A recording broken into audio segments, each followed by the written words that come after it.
Talking Business, produced in Melbourne, Australia. The podcast is available on the Acast site, my own website, the Apple Podcast Store, or wherever you go to get your podcasts. Or you can get it at the Business Acumen website at www.businessacumen.biz or at Banking Day. This week's Talking Business is brought to you by multi-award-winning law firm McDonald Legal, experts in the areas of dispute resolution and commercial and property law. For the most exclusive access to leading economists and business leaders from around the world, subscribe to Talking Business from our website, leongettler.com. I am Leon Gettler. My job is to review and monitor the week's news in business, finance and economics. I bring it all to you every week. This is episode number 6 in our series for 2023, and today's date is Friday, March the 10th. First, I'll be talking to Andy Squires, the CEO of Securely, the app that provides tradies and subcontractors with a payment platform. And I'll be talking to economist Nicholas Green about how the RBA can control inflation without rate rises. But now let's talk to Andy Squires. Andy, tell us about this Securely app that you built for tradies. So Securely app. So we realise there's a massive problem in Australia for tradies that aren't getting paid.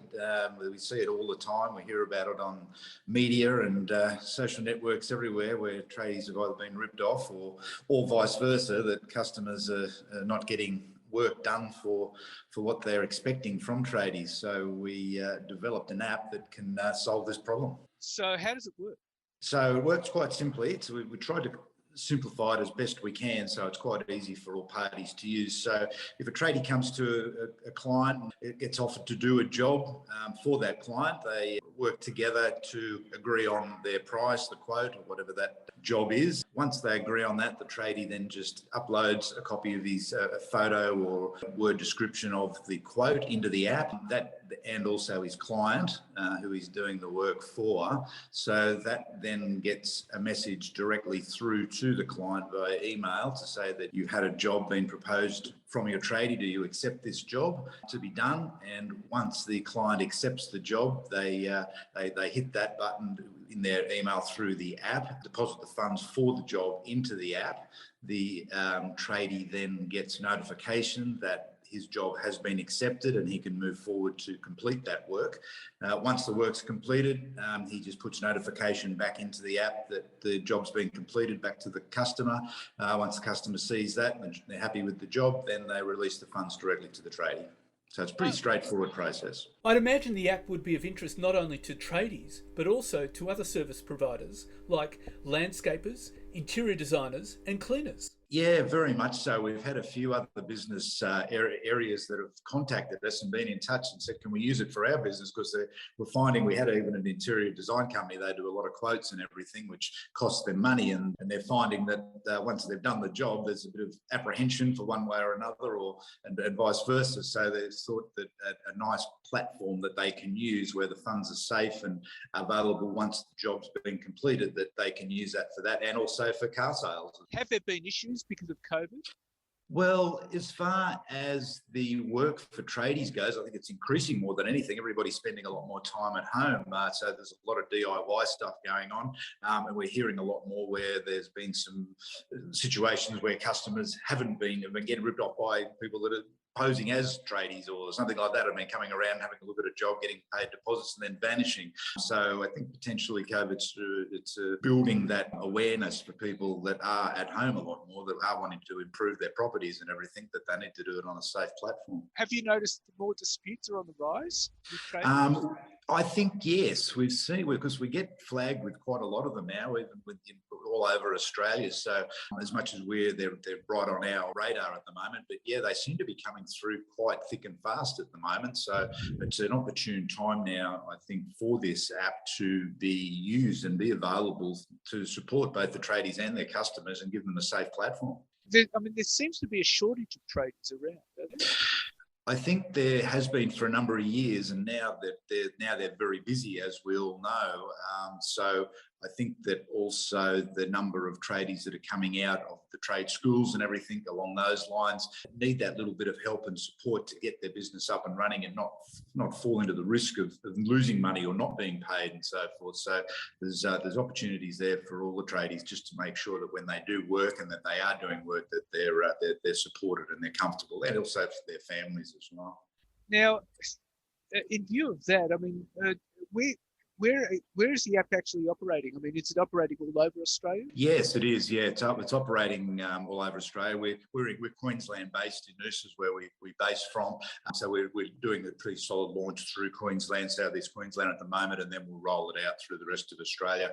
But we've got inquiry from Western Australia as well now, and people are starting to see it on social media and so forth. And now that we're having our PR launch at the moment, it's starting to create some attention. So I think it'll move quite quickly throughout Australia. Obviously, there's an issue for tradies at the moment about getting payments. Yeah, very much. Well, we see it all the time where, and stories that we get back from a lot of tradies that we talk to all of the time. They'll do a job and then all of a sudden the client may come in and say, well, maybe we can negotiate now after the job's done, or I haven't got the money now, or can I pay it off in a little bit here and a little bit there, or in a variety of different reasons, which ultimately just puts the tradies' financial security at risk, because they're expecting to get paid for the job, and then all of a sudden they're finding that they're not going to get paid, or for one reason or another, or the client wants to renegotiate. So this way the funds are all there. The tradie knows the funds are sitting there available for him. As soon as the job's done, he can get paid. Oh, but obviously with the COVID environment, finances are very insecure, not only on behalf of the tradie, but also on behalf of the clients. I mean, they'd be looking to save money too.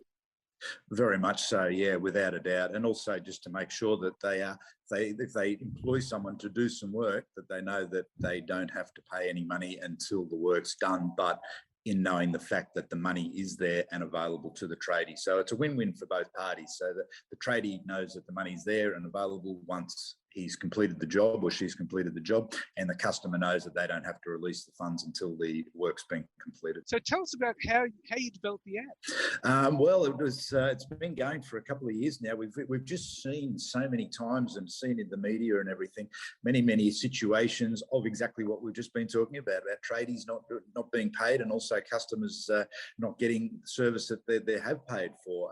So we saw a gap in the market and the service industry there that hasn't really been done to an extent that we've built this app on now. And we've just been developing it over the last couple of years. There's a lot of back-end work because if there's any dispute resolutions that need to be managed, and there's also the two parties, one being the customer and also being the tradie. So it has to be separated in both those areas, because you can go in as a tradie and use the service, or you can go in as a customer and use it as well. So it's quite complex in the background to actually get it operating. But with our team, we've managed to get it operating and working, and it's proving successful.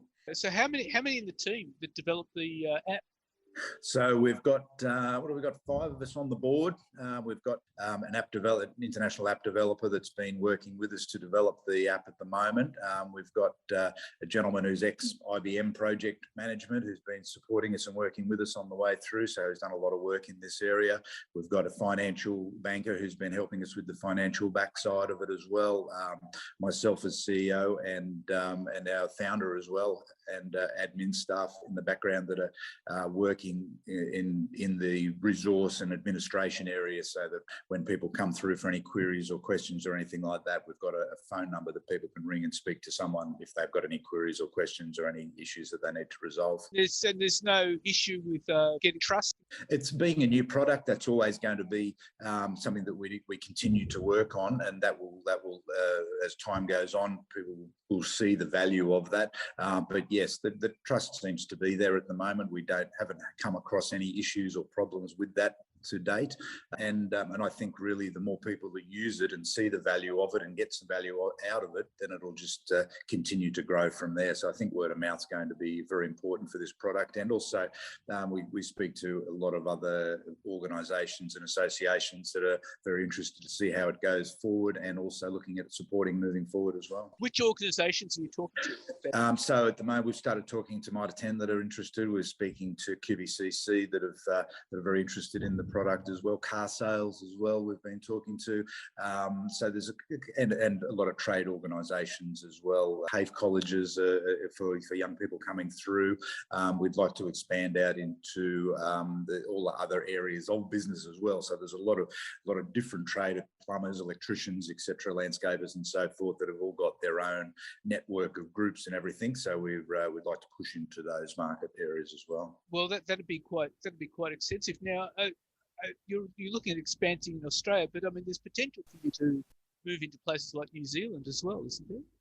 Very much so, yeah, very much so. And we've even had inquiry from Singapore as well of someone over there who's seen it and is very interested because they see it's a massive problem internationally as well. There's a lot more work, I think, involved with the standards and what needs to be done as far as the legalities going internationally. But yes, it's certainly on the cards without a doubt. What we'd like to do is get it up and running beautifully in Australia and then expand out from there for sure.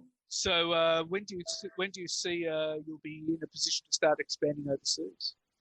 Well, I'm hoping within 12 months we can have a substantial base and a lot of data and history on the app of how it's been operating, any little issues we need to resolve and evolve over the next 12 months, and then I think we can start pushing that. But that's our plan. Earlier the better, I think, and it's such a service that's so viable and usable for everybody that if it grows a lot quicker and we are set up and able to do it earlier, then we certainly will. Well, Andy, it's been terrific talk to you. Thank you very much for your time. Thanks so much, Leon. Great chatting with you. Now let's talk to economist Nicholas Green. Okay, Nicholas, there was some discussion last week about using forced savings to help fight inflation. Apparently the idea goes back a long way. Tell us what the idea is.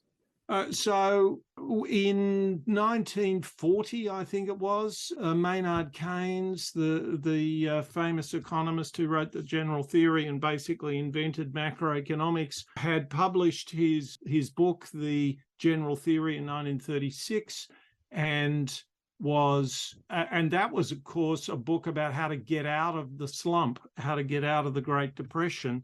And now he had a completely different challenge, which was how to fund World War II. There was no depression. Britain was producing everything it possibly could for the war effort. So the problem was then something quite different.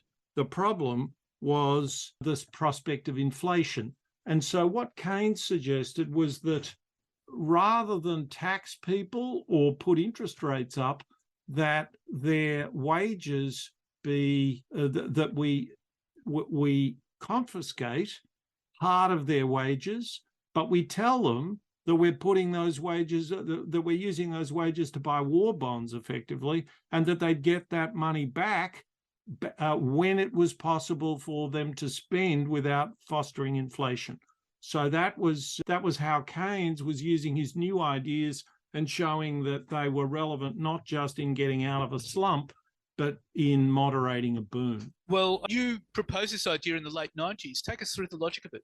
So I had just arrived at the Business Council in 1997, and the Business Council was saying, we want new ideas. And I said, well, we have a superannuation system, we have compulsory saving, and we should use that system to moderate the economic cycle. So if we are trying to stimulate spending, we might ask people to contribute slightly less. And if we are wanting to restrain the economy, we might say, well, now is a good time to make people contribute a little bit more. And this so this is something which Gareth Hutchins from the ABC rang me about a couple of weeks ago and said, what do you think of this idea? And I said, well, I argued it 20 years ago. And in fact, the Business Council argued it in a paper that I developed for it. So it's basically creating a system of savings. Well, we have the system of savings. It is noticing the fact that we have compulsory savings and then saying, well, that's a bit like interest rates. It's about a bit like taxing and spending, and it's something which affects the macroeconomy. So we should use it not just to get people to save for their retirement, but there will be times when it's particularly good for them to do a little more saving for their retirement, and other times when it's harmful to do that much saving for their retirement because we need to get the economy going. So we need to consider that in running this system of compulsory savings. We should consider that through the cycle. What's the mechanics of it? What's the mechanics of it? How you do this with fiscal policy, for example? So what I was proposing was that we broaden the base of macroeconomic policy. Now, we mainly use interest rates, and the reason we use interest rates is because it's easiest to use interest rates. As Philip Lowe said recently, interest rates are a blunt instrument, but they're nimble, which sounds like a very strange thing to say. But what he meant was that the rate of interest, the overnight cash rate, can be changed literally overnight. Whereas if you want to change spending and taxing, you have to take that through the parliament, and might take you months. You mightn't get what you want, but you can be pretty sure that you'll get it at the wrong time, because it might be 6 months before you take a measure, and then it will be the wrong measure. So what I suggested was that in addition to fiscal policy, we have something, the Medicare levy is a good example. You could give the Reserve Bank some ability to manipulate the Medicare levy up and down so that it can calibrate fiscal policy to the cycle. In other words, so it isn't just using interest rates. So it isn't just interest rates that it uses to moderate the cycle. It is also it also has that option, and then the other one is super. Now, with super, we have employers paying super. So I suggested that to the extent that you want to vary this in the short term, that amount should be paid directly by employees, so that we take the money, so that they see the money coming out of their pocket or going into their pocket in the short term. So those are the mechanics of it. But some people actually want their parliaments to ratify taxing and spending decisions, don't they? Well, they do, and that's why Parliament would need to set this up. So it's, it happens that Parliament delegates decisions on the overnight cash rate to the Reserve Bank, and what I'm suggesting is that Parliament delegate the ability to slightly vary tax through the cycle to a body like the Reserve Bank, or indeed to the Reserve Bank. So Parliament's in charge. Parliament's doing it on behalf of the people. If the people really want something as inefficient as the Parliament getting in the way of using fiscal policy to help manage the cycle, then you will then you can't use it. So we'll get worse outcomes, and I don't think the Australian people want that. Well, how would this address inflation more effectively than raising interest rates? Well, what we've got at the moment is we've got a central bank raising rates. It doesn't know whether it's increased them enough. It might have increased them too much, because monetary policy has famously long and variable lags. Monetary policy works through a substantial channel is expectations and investment, and we don't know what the recent rate rises will do to those things in 6 months and 9 months' time. We do know what happens when we tax people or we pay them money on a one-off basis.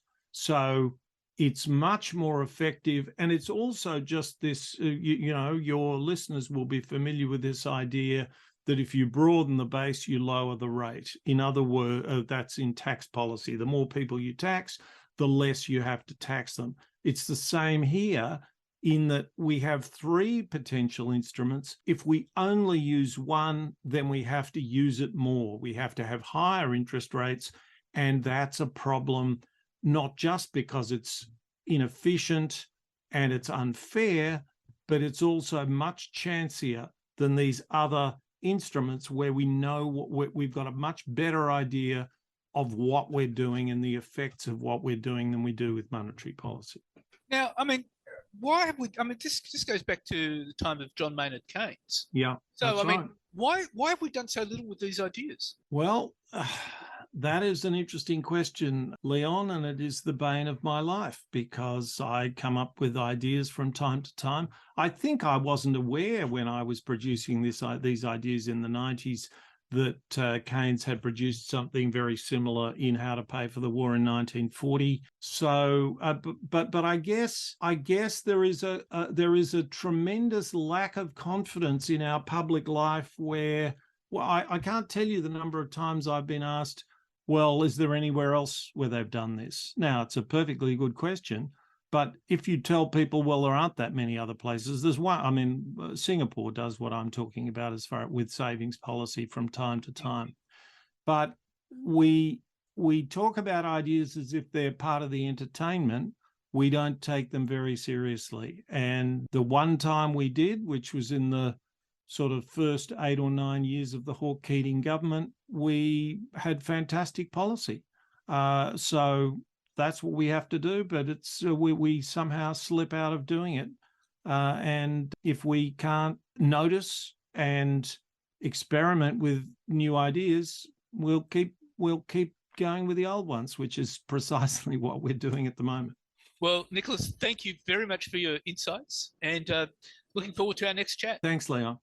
Need legal information or legal advice? Today's podcast is brought to you by multi-award-winning law firm McDonald Legal, experts in the areas of dispute resolution and commercial and property law. For a free consultation on your legal matter, McDonald Legal can be reached on 03 9070 1107 or by visiting the website www.mcdonaldlegal.com.au.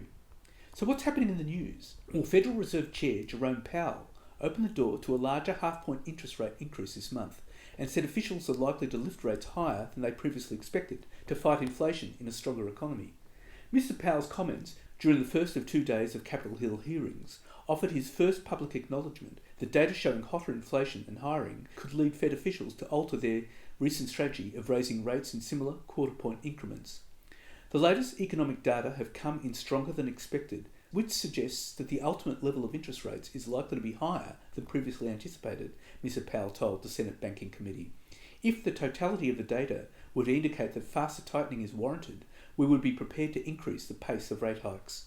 An Australian tech giant Atlassian has laid off 500 workers, about 5% of its workforce, with a deepening tech wreck hitting the software company led by billionaire co-founders Mike Cannon-Brookes and Scott Farquhar.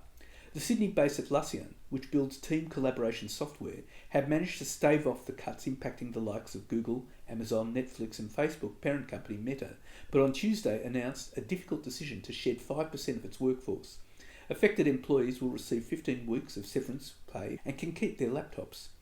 Their company, which has yet to turn a profit, said in a corporate filing that the layoffs would incur a charge of between US $70 million and US $75 million. Between them, the world's largest tech companies, including Australian tech startups, have laid off hundreds of thousands of workers in recent months amid an economic slowdown. Many tech companies say now they hired too quickly during the pandemic, and other factors including rising interest rates and the ongoing war in Ukraine have forced the tech industry to cut costs. And at its 10th consecutive meeting, the RBA hiked rates by 25 basis points, increasing the cash rate by 3.6%. It returns the cash rate to its highest level since May 2012. The RBA said further tightening of monetary policy will be needed to ensure that inflation returns to target and that this period of high inflation is only temporary. And the impact of rising interest rates and the slowdown are having an emotional impact on Australians, according to Commonwealth Bank Australia research. More than half of the bank's retail customers describe themselves as being extremely concerned about the rising cost of living, with a third claiming rising expenses have already had a significant impact on their lifestyle and spending behaviour. Renters are feeling the pinch slightly more than owner-occupiers, but both cohorts say grocery bills and utilities are their biggest worry. Just over half of retail customers are spending less on socialising, eating out or entertainment, while 49% have started buying cheaper grocery items. SME owners are adjusting their personal spending, cutting non-essential business expenses and raising prices to weather the storm. And industry and retail super funds recorded negative annual returns of minus 5.5% in 2022 compared to 12.9% the year before, as they felt the bite of the broader economic downturn. This slowed the $3.4 trillion superannuation system's overall growth, data from the Australian Prudential Regulation Authority revealed, and its asset pool value grew just 2.5% over the year, despite contributions jumping 11.1% in the same period. But superannuation investment experts expect funds to rally quickly, noting that the sector rarely records 2 poor years in a row. And Rio Tinto will pay a $15 million civil penalty to settle an investigation by the US Securities and Exchange Commission related to an alleged bribery scheme involving a consultant in Guinea. The company, one of the world's top iron ore producers, has been fined for violations of the Foreign Corrupt Practices Act by the US SEC. Rio Tinto said it would pay the charges without admitting to or denying the SEC's funding that it violated books and records. And 1 in 3 Australians have started a small business or side hustle since the start of the COVID-19 pandemic, or plan to start one in the next 12 months, according to a new research study just released by the Commonwealth Bank. The research reveals that of those surveyed, 9% of these entrepreneurs started a business between March 2020 and January 2022, while almost twice as many, 16%, have started trading in the past 12 months, highlighting what the bank called sustained entrepreneurial activity among Australians since the COVID pandemic. The bank points to Australian Bureau of Statistics data, which also shows new business entries increased 19.7% in the 2022 financial year, significantly higher than average, reflecting workplace changes during COVID and hobbies morphing into side hustles, as well as opportunities in sectors struggling with labour shortages. And a slowing Australian economy has stalled women's financial progress for the first time in a decade,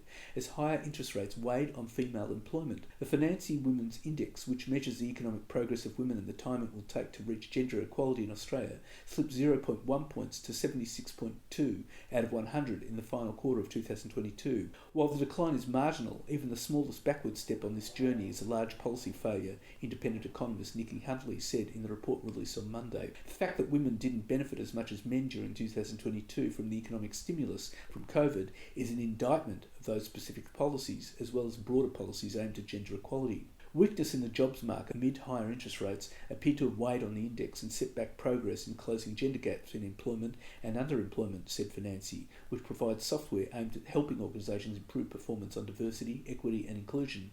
The employment sub-index fell to 71.5 points from 71.9 points. And the makers of Australia's first locally designed and built hydrogen-powered truck say it will be towing cars and potentially collecting garbage this year in a rollout they believe could spur a shift away from the highly polluting diesel vehicles. Hyzon Motors says the 27-tonne truck it will unveil at its headquarters in Noble Park in Melbourne's southeast on Monday is an Australian first and shows the trucking industry can go green. Electric models made up 10% of new car sales globally last year, but heavy vehicles have been harder to turn green. The US headquarters of Hyzon is one of several startups betting that hydrogen fuel cells are a more viable option than rechargeable batteries, which are large and heavy and need downtime for recharging. Hyzon established an Australian outpost in 2020 to capitalise on the wealth of industry talent left behind when Holden, Ford and Toyota shut down their local operations, and has grown to a team of just over 50 engineers, fabricators, welders and designers. The truck will go into commercial trials this year, with 3 on order from the RACV-owned towing company Nationwide Group, and discussions are underway with waste management groups and other potential operators. Trucks produce about 4% of Australia's carbon emissions, and there's growing concern about the impact on public health of the country's relatively old and dirty truck fleet. Diesel fumes are now recognised as a carcinogen, with fine particulate matter and nitrogen dioxide also causing heart disease, stroke, diabetes and childhood asthma.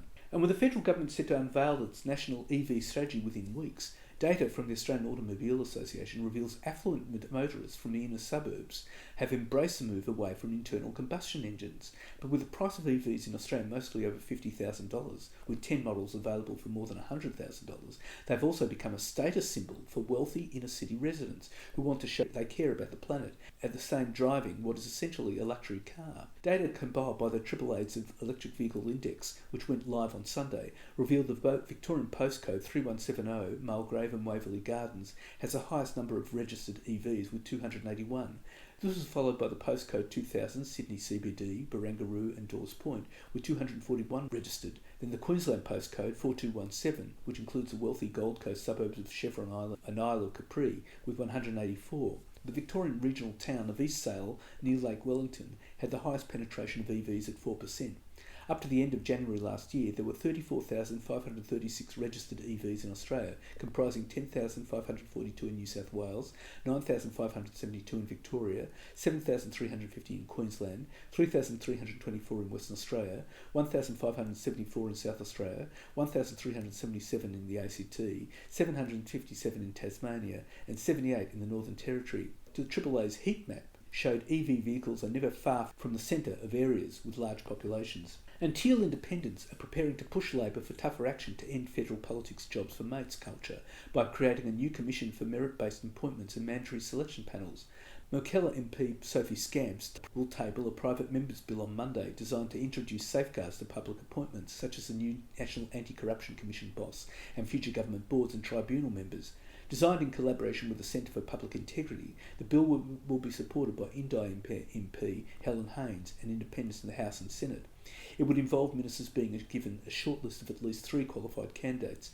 They would be required to select from the list without adding possible political appointees as allowed under current rules.